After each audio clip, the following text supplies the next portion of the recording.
Olá, muito boa noite a você. Eu sou Adalberto Piotto e seja bem-vindo ao Cenário Econômico pela TV Brasil, com emissoras públicas de todo o país, diretamente dos estúdios da B3, no centro da cidade de São Paulo. Vamos aos destaques de hoje, que começam justamente com a queda do petróleo. Para você ter uma ideia, o barril do petróleo cai há 12 dias seguidos. Hoje terminou com uma queda acima de 7%. Os dois tipos de petróleo mais negociados no mundo, tanto negociado na Bolsa de Nova York quanto na Bolsa de Londres, os dois tipos têm caído e isso tem chamado a atenção porque esse movimento de queda do petróleo não acontecia desde os anos 1980, do século passado.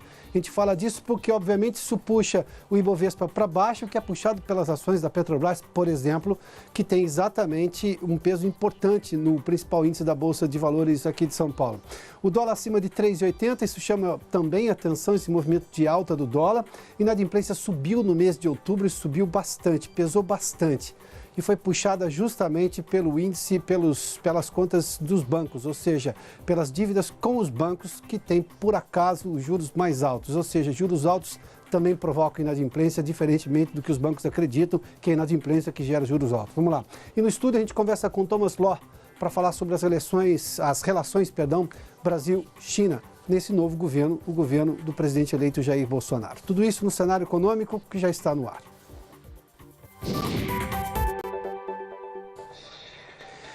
O Ibovespa fechou hoje abaixo dos 85 mil pontos. A pontuação em si não é um problema. O que chama atenção é o movimento de queda do Ibovespa nos últimos dias. Ou seja, até porque 85 mil pontos é uma pontuação extremamente importante. A gente falou tempos atrás de um Ibovespa negociado a 75, a 76, 77 mil pontos. Justamente naqueles momentos de maior crise, da greve dos caminhoneiros, das turbulências eleitorais. Agora não, a gente tem uma situação muito melhor, mas o fato é que a gente estava encaminhando o Ibovespa para os 90 mil pontos e começou a ter quedas nos últimos dias. Uma das razões são as ações da Petrobras, que tem peso importante no Ibovespa, caíram porque o preço do petróleo cai no mercado internacional. A gente vai dar uma olhadinha nisso tudo. Porque chama atenção, o Ibovespa hoje é 84.875 pontos, uma queda de 0,76%. Essa queda foi maior durante o dia, agora no fechamento do pregão reduziu um pouquinho para a queda, mesmo assim, um valor negativo de 0,76% de queda. As ações da Petrobras, por exemplo, que tem peso importante no Ibovespa, caíram 5%. Essa queda também chegou a ser um pouco maior durante o dia, a R$ 24,05 a ação. E as ações da Petrobras caem puxadas pelo preço do petróleo no mercado internacional. Há muito tempo a gente não falava do preço do petróleo, mas já são 12 dias de queda consecutiva do preço do petróleo. Há um aumento da produção nos Estados Unidos, mesmo com uma tentativa de segurar uma produção maior na Arábia Saudita, mas o aumento da produção nos Estados Unidos chama atenção porque nós estamos tendo o que os analistas, pelo menos do mercado de petróleo, estão tentando entender se é uma desaceleração do crescimento econômico mundial que já se avizinha, porque o preço do petróleo no mercado futuro também está baixo. Ou seja, a previsão de que vai continuar embaixo continua.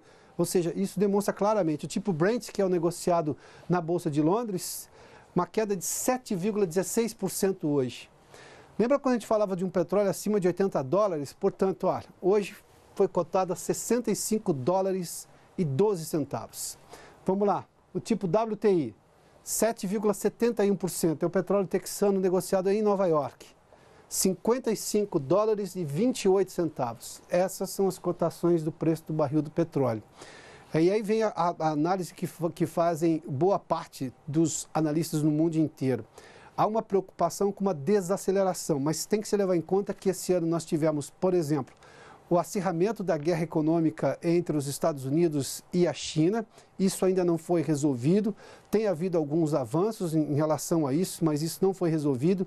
Há toda a turbulência em relação ao Brexit, ou seja, a saída do Reino Unido da União Europeia.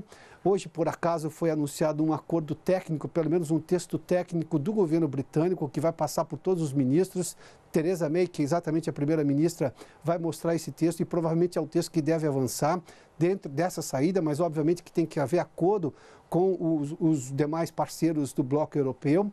Isso tudo, nós tivemos uma série de turbulências no mundo. O que a gente está vendo agora no preço do petróleo é provavelmente uma estimativa de menor crescimento econômico mundial, sim, Isso é uma aposta, mas a realidade, a vida pregressa econômica deste ano foi, convenhamos, razoavelmente turbulenta e isso mexe com boa parte das expectativas.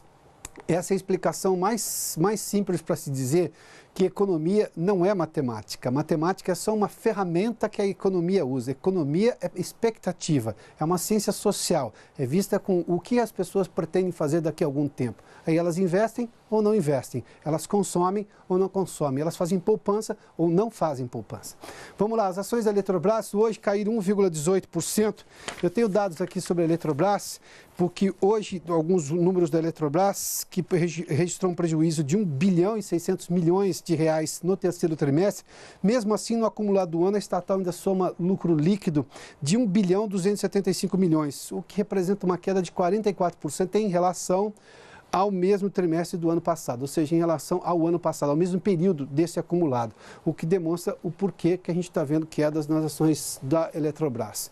As ações da BRF foram também divulgadas hoje, uma queda de 1,05%, pouco menos de R$20 por ação. Pedro Parente, que antes era presidente da Petrobras, assumiu a BRF e disse que vai levar pelo menos 2 anos para colocar a companhia, que sofreu uma turbulência danada desde a Operação Carifraca, depois uma série de problemas sanitários encontrados em várias unidades da BRF pelo país. Ou seja, tudo isso mexeu com a condição da empresa e a previsão de Pedro Parente, que hoje preside a empresa, é que vai se levar pelo menos 2 anos para se corrigir todos os problemas. Só para você ter uma ideia, a BRF, as ações subiram nesse ano já 10%, mas ainda acumulam neste ano aqui 45% de queda, ou seja, a situação da BRF ainda é bastante complicada. Vamos seguir aqui. O dólar comercial hoje com uma alta de 1,99%. A R$ 3,83, a alta chegou a ser, estava um pouquinho mais baixa, no final do pregão subiu com uma alta de quase 2%, a R$ 3,83. Bom, vamos seguir aqui com o programa, porque a gente vai falar de outras coisas. Daqui a pouco a gente fala sobre, por exemplo, a inadimplência que subiu no mês de outubro. Mas antes, vamos aqui das notícias domésticas em relação ao comércio do mês de setembro, um dos piores setembros da história. O Maurício de Almeida está conosco no Rio de Janeiro e tem informações sobre as vendas que caíram agora no mês de setembro, no comércio, nessa, digamos, vida brasileira pré-eleitoral. Maurício, boa noite. Setembro realmente bem complicado para o comércio. De acordo com o levantamento do IBGE, as vendas no setor varejista caíram 1,3% em comparação com agosto. 6 das 8 atividades pesquisadas registraram queda no mês de setembro. As vendas caíram em 16 das 27 unidades da federação. O que mais pesou nesse resultado negativo foram as vendas de combustíveis, com índice de menos 2%. Na lista também estão os supermercados, que aparecem em seguida, com uma redução de 1,2%. Foi o pior setembro da série histórica da pesquisa, iniciada no ano 2000. Além disso, foi o resultado mais negativo desde março de 2017. Os números de setembro, o comércio ficou 7,3% abaixo do seu nível recorde, alcançado em outubro de 2014. Segundo o IBGE, o patamar atual é equivalente ao do que era observado em novembro de 2015, ou seja, voltamos 3 anos. No acumulado dos últimos 12 meses, o crescimento das vendas, que em agosto estava em 3,3%, passou para 2,8%. No ano, o setor varejista registra alta de 2,3%. De acordo com o IBGE, o desemprego, que continua em alta, é o principal responsável pelo mau momento do comércio. Piotr.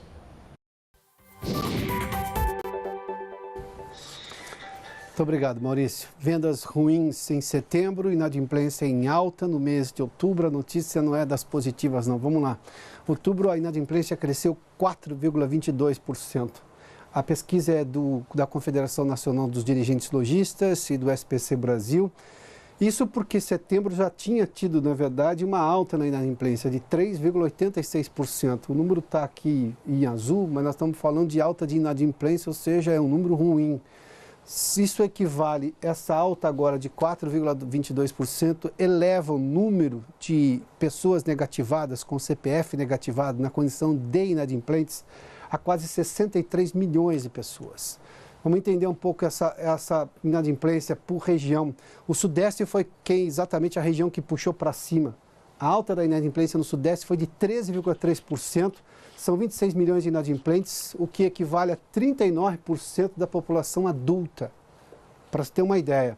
A região norte, por exemplo, subiu 4,11%, mas do ponto de vista proporcional, a que tem mais pessoas na condição de negativados. Quase metade da população adulta da região norte está inadimplente, está com CPF negativado e, portanto, não compra a prazo. Vamos seguir aqui com outros números. A inadimplência por idade, o grande problema está aqui, olha, de 30 e 39 anos, é exatamente quando as pessoas estão comprando casa, carro, construindo família, e aqui é exatamente um problema, porque é quando as pessoas têm disposição para comprar, estando negativadas, e isso também tem resultado da enorme crise econômica pela qual passamos em 2015 e 2016.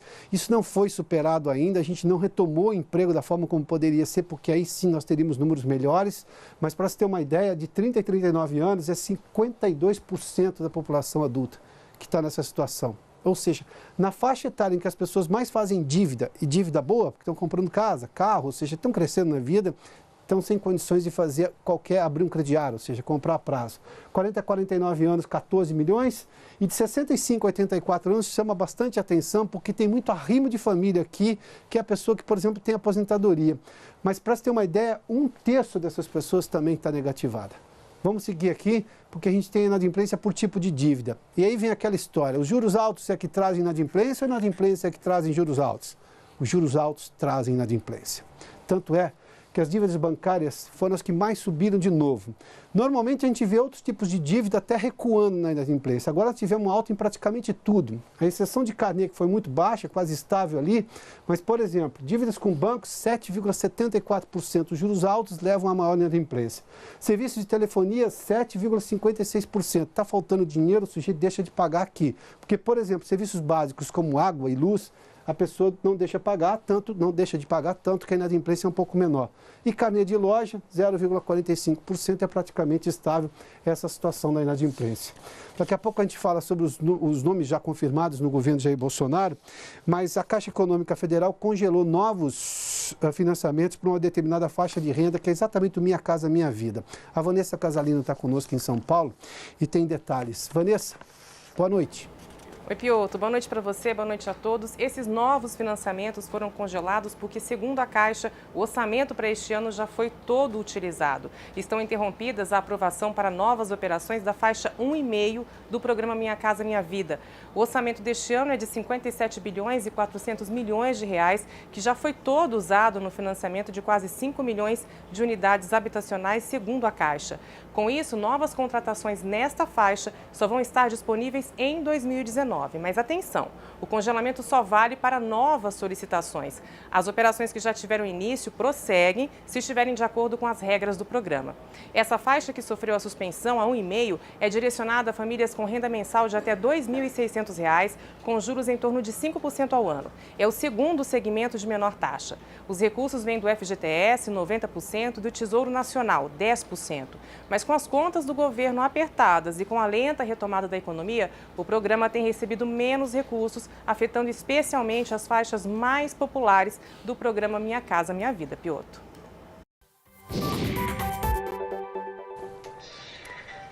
Muito obrigado, Vanessa. Bom, o presidente eleito Jair Bolsonaro, que está em Brasília hoje, anunciou que o Ministério do Trabalho, antes, o general Fernando Azevedo será o futuro ministro da Defesa, ou seja, foi anunciado mais um ministro. E confirmou que o atual Ministério do Trabalho será anexado por uma outra pasta, embora continue com sua importância de status de ministério. Vamos lá para ver os nomes confirmados até agora. Paulo Guedes, no Ministério da Economia, no Superministério da Economia. Onyx Lorenzoni, que é da Casa Civil, ministro-chefe da Casa Civil. Augusto Heleno, na Segurança Institucional, general Augusto Heleno. Sérgio Moro, na Justiça e Segurança Pública. No primeiro escalão do governo Bolsonaro, Tereza Cristina foi anunciada recentemente na pasta da Agricultura. Fernando de Azevedo, hoje, como ministro da Defesa. Marcos Pontes, o astronauta. Marcos Pontes, na Ciência e Tecnologia. E Joaquim Levy vai estar à frente do Banco Nacional de Desenvolvimento Econômico e Social, o BNDES. O que será esse novo governo Bolsonaro nas relações, por exemplo, com a China? A gente fala disso logo depois do intervalo aqui no Cenário Econômico, a gente volta em instantes. Já de volta com o Cenário Econômico, e como devem ser as relações Brasil-China a partir de agora? neste novo governo Jair Bolsonaro, presidente eleito. Nós tivemos declarações já do presidente, tivemos uma visita de um representante do governo chinês ao presidente eleito. Para falar sobre esse assunto, Thomas Lohr, presidente do Instituto Sociocultural Brasil-China, está conosco. Thomas, bem-vindo aqui ao Cenário Econômico. A China é hoje o maior parceiro comercial do Brasil, tem sido um dos mais importantes investidores, sobretudo em áreas de infraestrutura, do setor elétrico especificamente. Sim. São vários setores, mas o setor elétrico chama atenção. Bom, o que a gente viu recentemente foi o presidente eleito dizer o seguinte, que o setor elétrico é a geração de energia estratégica, que o Brasil não gostaria de deixar isso na mão dos chineses, mas depois recebeu a visita do representante do governo chinês e aí, claro, a conversa vai em outros patamares. O que você imagina que será essa relação agora entre o governo chinês e o novo governo brasileiro? Essa relação, Adalberto, primeiramente, acho que já está sendo feita há algum tempo. Já são 9 anos que o Brasil e a China são parceiros comerciais de extrema relevância.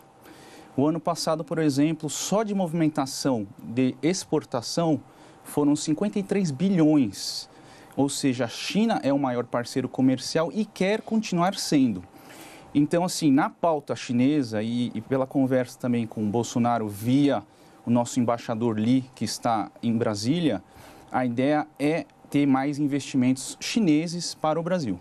Agora, como seriam esses investimentos? O presidente eleito fez menção de que ele não quer um país apenas fornecedor de commodities de primeira. Ele quer, na verdade, ter no Brasil plantas transformadoras dessas commodities. Os chineses estariam dispostos a parte do que eles hoje importam de commodities brasileiras, o que é extremamente positivo para a balança comercial, mas de investir em plantas transformadoras aqui, indústrias transformadoras de commodities, seja lá agrícolas ou seja minerais? Adalberto, para responder essa pergunta, a gente teria que ter o quê? Uma vontade política. Por que falta no Brasil? E se você pegar o exemplo chinês, a China hoje tem inúmeros tratados bilaterais de investimentos estrangeiros.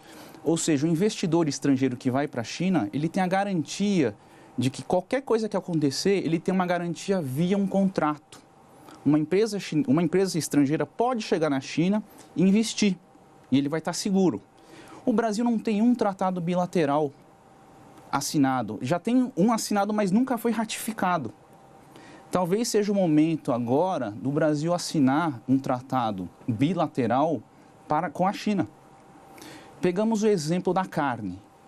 Parece que a carne brasileira agora, realmente, a pauta da exportação diminuiu muito. E por quê? Porque a China tem compromissos com outros países.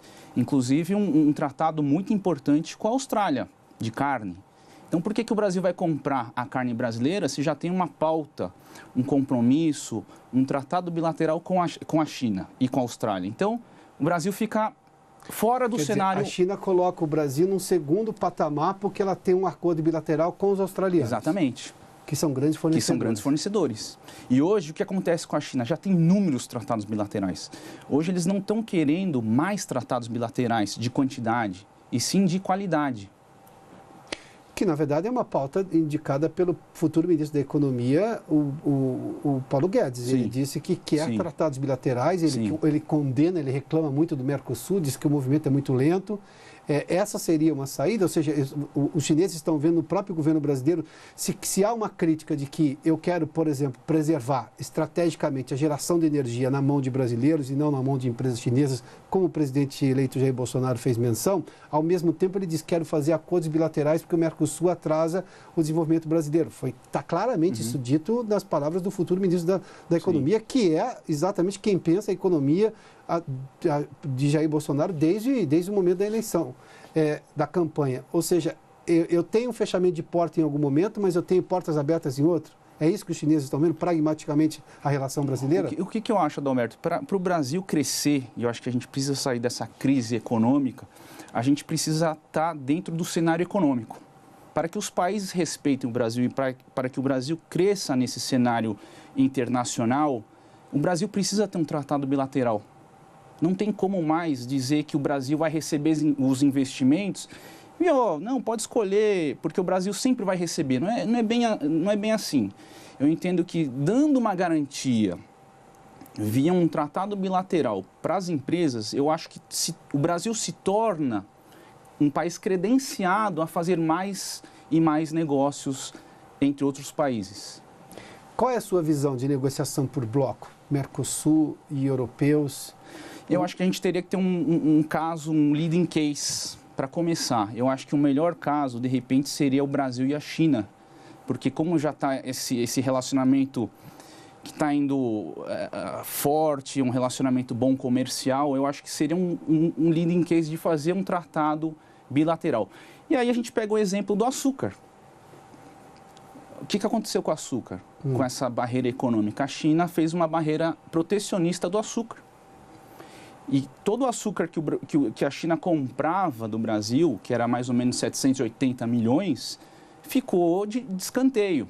Ou seja, o que o Brasil teve que fazer agora, recentemente? Entrar na OMC. Entrou com uma medida na Organização Mundial do Comércio para que a China libere e compre o açúcar do Brasil. Thomas, a China sempre foi vista como uma competidora voraz e agressiva nos negócios comerciais. Sim. É a nova fase da China agora. Sim. O que os americanos sempre foram, a China tem sido, provavelmente as últimas 2 décadas, de uma forma maior. Como é que o Brasil pode negociar com um país como esse? O Brasil tem que ter essa postura agressiva também? E aí, digamos, lobo com lobo negociam bem? Adalberto, eu acho que o que precisa, no meu ponto de vista, o Brasil é realmente um relacionamento político de país com país. Não adianta o empresário brasileiro querer fazer negócio com a China sozinho. Eu acho que precisa de um órgão público credenciado para tratar de questões de governo. Acordo entre estados, exatamente. Isso. E quem está fazendo isso muito bem é o nosso deputado Fausto Pinato, que ele lidera a Frente Parlamentar Brasil e China. E hoje recentemente ele foi reeleito como deputado federal e ele lidera essa bancada, é a segunda maior frente parlamentar do Brasil. E o nota justamente nisso, nas questões de relações diplomáticas comerciais entre os dois países? O senhor acha que isso começa a liberar muito Eu acho que já é um passo muito grande para a gente ter essa viabilidade entre os dois países e começar uma nova fase. Qual é a visão dos chineses em relação ao Brasil? Nós somos fornecedores de commodities porque temos uma terra abençoada, diga-se de passagem. Temos terra fértil. Temos tecnologia, tivemos muito investimento para se fazer com tecnologia e temos esse celeiro mundial, não é à toa, isso é talento brasileiro aplicado. O que chama a atenção no Brasil aos olhos chineses? Eu acho que o que falta para o Brasil em relação a essa parceria com a China? Eu acho que as empresas brasileiras precisam fazer um trabalho de um marketing dos produtos brasileiros para a China. Ninguém conhece o café brasileiro, Adalberto, você acredita? Na China? Ninguém conhece. Isso foi um produto de exportação histórico nosso. Pois é, mas os produtos, os cafés processados, de onde são?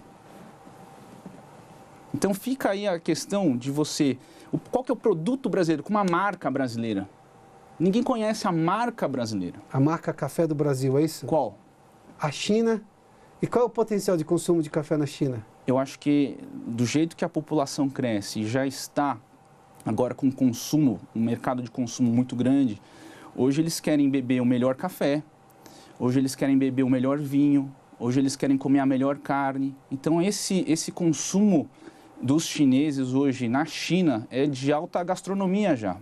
Eles querem coisas boas para o consumo interno do país. Ou seja, marca com agregação de valor é o que vai fazer esse produto ter inserção garantida no mercado chinês. Com certeza, com certeza. E é um trabalho que, no meu ponto de vista, seria através de um marketing internacional, né? Eu acho que os canais chineses, eles trabalham muito com o WeChat. O WeChat é um programa como se fosse um WhatsApp, que a gente conhece, mas o WeChat ele é um Facebook, ele é um WhatsApp, tudo conectado, e também um Instagram. E as empresas brasileiras não estão ainda nesses meios de comunicação? Eu não vi ainda. Que tem penetração gigantesca. Sim, penetração gigantesca. Por exemplo, a gente tem o Google da China, que é a Baidu, também tem uma penetração gigantesca na China e está expandido para outros países. Então, são vias de comunicação de massa que eu acho que é importante as empresas brasileiras terem isso em pauta. Tomás, obrigado. A gente vai voltar a conversar mais vezes sobre essa junção Brasil-China em questões comerciais. Obrigado pela gentileza mais uma vez. Obrigado. Tomás Ló conversou conosco, que é presidente do Instituto Sociocultural Brasil-China, o IBRA-China, conversou conosco sobre exatamente o desejo de ambos os países de aumentar essas relações comerciais e, obviamente, também culturais. O Cenário Econômico termina aqui. Obrigado pela sua companhia, pela audiência. Boa noite a você. A gente volta amanhã. Até lá.